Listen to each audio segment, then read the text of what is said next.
For then DNC Chair Debbie Wasserman Schultz are back in court later this morning. This time, they are facing new allegations from their stepmother, who says that they held her in captivity and they wiretapped her. Joining us now to discuss it is the editor-in-chief of the Daily Caller, Christopher Bedford. And Christopher, you've done such a great job on this story. You've been breaking news left and right on the Awan brothers. What else can you tell us about their court appearance today?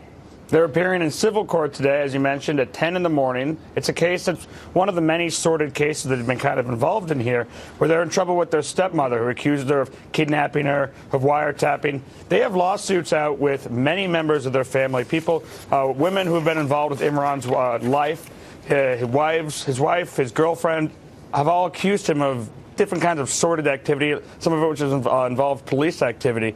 We also have some news coming out today. The Foundation for Accountability and Civic Trust is bringing a complaint. This is breaking here.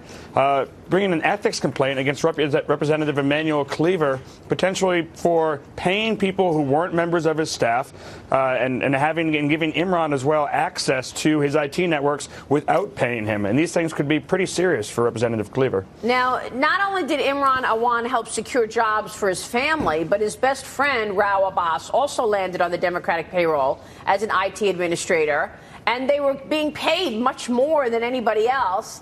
You just said this Democratic member of Congress is in trouble. You were the first to report that. Are we going to see accountability? What is going to be the end result for these brothers? Where do you think this goes? Well, so far, people have been slow-walking this. The Democrats in Congress have refused to bring any complaints, and they're the victims, since members of Congress actually own the information inside of their offices. But what they don't own is the money they use to pay their staff. So if Representative Cleaver is paying $60,000 a year to somebody who worked who's a manager at McDonald's, who didn't work in his office, who he didn't know, and he's accountable, then that's a real issue, and that's a clear-cut violation of taxpayers' trust and of ethics. And at the same time, when our reporter, Kerry Pickett, asked him, who is this guy, Abbas? He said, oh, I don't know him. I work with Imran. Now, he only paid Imran once, and it was $200. He thought that was his IT guy.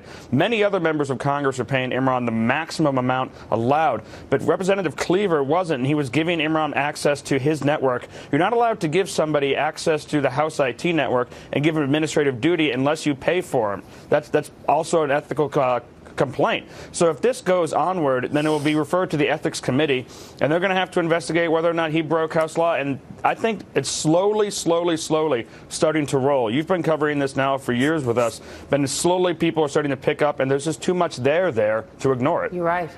Christopher, how were these individuals able to infiltrate these